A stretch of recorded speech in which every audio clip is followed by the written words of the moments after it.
Happy weekend from Fextralife. If you've been too busy to keep up on the latest in the games we cover, or are looking for a refresher, we've got your back. Let's take a look at the comings and goings across the Fextralife Wiki Network. Moving like a soldier. In an industry where last-minute delays can sometimes dash the hopes and work schedules of eager players, we also get our share of good news. Team Ninja's Nioh announced that the game has gone gold, meaning its development stage is complete and will be releasing as expected on the PS4 February 7th in North America and on the 9th in Japan. Speaking to Game Reactor, Nioh director Yosuke Hayashi said that developer Team Ninja will also add PvP to the game in a post-launch DLC. There are no details on how the mode will function, whether it's environmental in-game or via dedicated arena. We'll be sure to bring updates as soon as we know. Furthermore, Nioh held a last chance trial on the PlayStation Store this weekend. The final demo for Nioh featured changes to the game implemented from the feedback received from the beta test survey as discussed after TGS 2016 this past September. Players who completed the demo earned 2 items that may be used in the full version of the game: the Ogre's Headgear and the Crafting Book of Demons / Ogre's Mask, a crafting manual to construct the mask. It was also possible to earn the Mark of the Strong and Mark of the Conqueror items, which were the initial rewards for completing the alpha and beta tests. To unlock the bonuses on the final game, players must keep the save data from the demo, but the application itself can be deleted. The Elder Scrolls Online announced on their official forums that the Homestead player housing feature of the popular MMO will be released on Monday, February 6th for PC and Tuesday, February 21st on PS4 and Xbox One. The feature is presently live for testing on the public test server for PC. The free update introduces 39 uniquely themed homes you can acquire throughout Tamriel and includes over 2,000 individual decorative and furniture options, plus furniture crafting. In addition, the update also includes master crafting writs, 4 new motifs, and update to PvP itemization, as well as a balance patch across all classes and skills. We've been digging heavily into the new feature on the PTS and have put together a definitive guide on everything you need when it comes to setting up your new digs in Tamriel. So be sure to check it out. Square Enix has detailed the contents of Final Fantasy XV's upcoming new patch, which will release for players on January 24th, along with the seasonal event, the Moogle Chocobo Carnival. Most of the patch is the enabling of the content that players downloaded with the free Holiday Pack DLC but were not able to access as they were locked into the launch of the carnival. The big new feature of the upcoming patch is the inclusion of free photography mode, which should make for some great moments. Fans of games like Uncharted 4 will tell you how much fun a dedicated in-game photo mode can be for players. Now, players won't have to wait and hope that Prompto takes the perfect picture and can take care of things themselves. Happy snapping!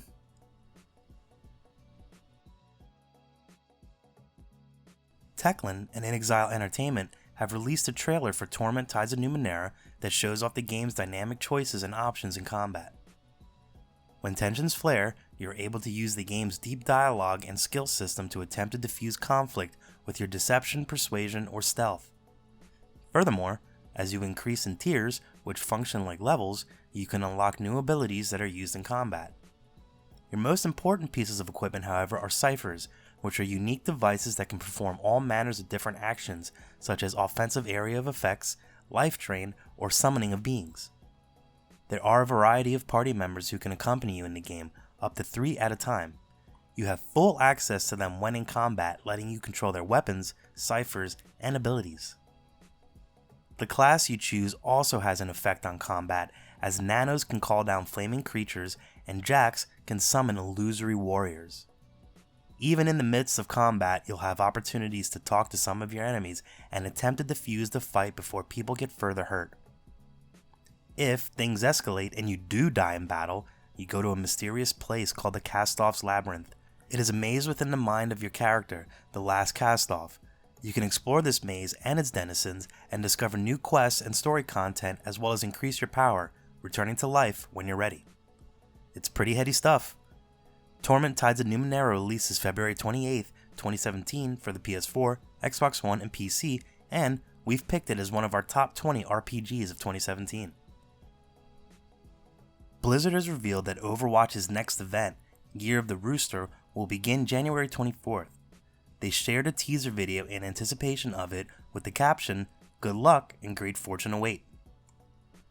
Details are scant as to what the event will entail, but players can expect content similar to other holiday events, like October's Halloween Terror.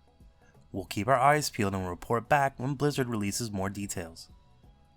Rumors are also swirling that a Valentine's Day event is in the works, so we may be soon treated to a lovely follow-up. The popular Long War mod for XCOM 2 is now available for players on PC. Players can download the mod by visiting the Steam Workshop page. The mod is an overhaul similar to the Long War mod that was popular for players of the first game. It's unique from other games in that developer Fireaxis has worked closely with Long War developer Pavonis to make the mod possible. Long War adds new missions, weapons, classes, and enemies as a whole overhaul to the game's systems. Enthusiastic modders should find plenty to like in the new mod. Full instructions on how to implement it can be found on their Steam Workshop page. Obsidian Entertainment, developer of Tyranny and Fallout New Vegas, as well as Pillars of Eternity, has teased something interesting on Twitter. They shared an image that features a pipe and grain and features the quote, "I used to dream that when my God came back he would forgive us. That's the trouble with dreams. Sooner or later, we all have to wake up." The tweet itself simply links to Obsidian's website, which has now been skinned with the same image. A follow-up tweet links us to a forum titled Project Louisiana. What could it mean? A new game from the RPG legend could certainly be in the works, and as they have created some of our favorite RPGs, a new reveal will be quite exciting. There has been speculation for a couple of years that the developer is working on Fallout New Orleans. If this is the case, many fans of the franchise will be thrilled, as Fallout New Vegas was received very highly by fans and will give them something to look forward to as Bethesda has moved on from Fallout 4 and likely to the next Elder Scrolls game. Alternatively, some speculate it could be Pillars of Eternity 2, which may be unexpected given Tyranny's recent successor status, but exciting news nonetheless. Whatever it turns out to be, we're excited as hell.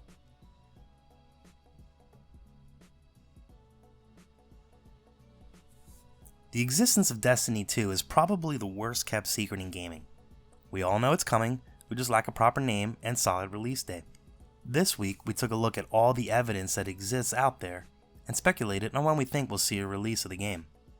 We know there's already an enormous team working on it between Bungie and 2 other developers. Activision has also told investors they expect the game in 2017, and their yearly business model seems to dictate a major release for this fall. The game is looking to be a dramatically different experience from the first, with more open planets to explore, populated towns, and organic quests. Read the full-length piece on the blog to find out why we are feeling confident the game will release in September of this year. This week, we previewed the new Igavania game, Bloodstained Ritual of the Night, from legendary designer Koji Igarashi and developer Inti Creates, published by 505 Games. Bloodstained is an exploration-focused 2.5D side-scrolling platformer for the PS4, Xbox One, PC, Vita, and Wii U that features a unique crafting system and is seen as a successor to the Castlevania series. In Bloodstained, you'll follow the story of protagonist Miriam, an orphan who is afflicted by an alchemist's curse. The curse is devastating to Miriam, slowly transforming her skin into crystal. In order to reverse the effects of it, she must enter a demon-infested castle and locate a summoner named Giebel, who is himself afflicted by the same curse. The game is being built on the Unreal Engine 4, with the developers planning to create a map that is larger than any of the previous Igavania titles. There are 3 tenets to the gameplay development: exploration, RPG elements, and crafting. Bloodstained is not stuck in the past and will feature an RPG core to the system that is comprised of the typically expected stat spread, allowing players to improve their abilities as they progress through defeating the demons of the castle. You will also be able to choose from 12 different weapon categories that each have their own unique moveset. Of course, there will be whips.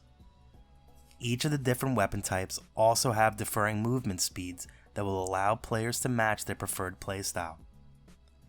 further adding to the itemization depth, will be a crafting system that allows you to create items, weapons, and abilities.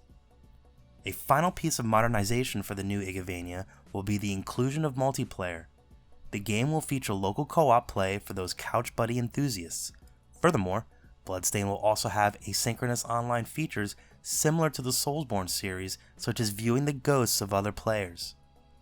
By fusing the best of nostalgia's past with the sensibilities of today's RPGs, Bloodstained Ritual of the Night is looking to bring the unique Igavania genre to the modern era. This week, we also took a look at Conan Exiles, an open-world survival game with light RPG elements from developer Funcom that may just be the head-smashing, warmongering orgy we've all been waiting for. In Conan Exiles, the premise is simple. You're an exiled outcast, punished to wander a wasteland that is defined by the survival of the fittest. In order to thrive, you must find a means to live, construct a new life, and crush your foes in your rise to glory. From the get-go, after character creation, you start with absolutely nothing. The game is classless, so it will be up to you to use your wits and skill to survive and make best use of everything before you. Your next step is going to be about securing shelter, which is where the game's build mechanic takes over. Eventually, you'll be able to progress your home to a fortress-like structure and outfit it with stations for crafting where you can create better weapons, armor, and items. You'll also be able to decorate and furnish your house with collectibles and trophies you gain from your conquests. When engaged in combat, enemies can be literally cut to pieces. You can sever arms, legs, heads, or even cut them in twain as they explode in a bloody mess. Every killing blow can result in these kinds of moments, building an anticipation in combat to a gore-tacular finish. As you work to build and improve your living situation, you'll have the opportunity to build an empire and populate your territory with loyal servants. Via the game's thrall system, you can enslave people of these lands and force them into a life of servitude and defense of your land. What's not to love about this? Once you've raised an army of sufficient size to satisfy your desire for conquest, you can march forward against your enemies, making use of explosives to demolish their territorial defenses. The brutality doesn't stop there, thank God, and you can drag the bodies of your defeated enemies back to your land, cut their hearts out, and sacrifice them to your god to earn blessings. Curry enough favor with your god, and you'll be able to summon avatars of them that will devastate the battlefield. Conan Exiles can be played alone or on persistent multiplayer. If you choose to connect online, you have a couple of different options. You can join the official public server and engage in survival and battle, or you can rent and set up your own private servers that you can customize the rules for. Early access for Conan Exiles begins January 31st, and we'll be sharpening our spears in the meantime. And that's a wrap for the Week in Wikis. We're looking forward to another great week of gaming fun. Don't forget to check out our VIP program for some exclusive supporter benefits, and budding writers should take advantage of our Become an Author initiative. Thanks for a great week, and as always, keep checking in with us for news, reviews, YouTube streams and videos, and general wiki goodness. Follow us on social media for all the latest and greatest. The more followers we get, the larger the army of the Fexes grows.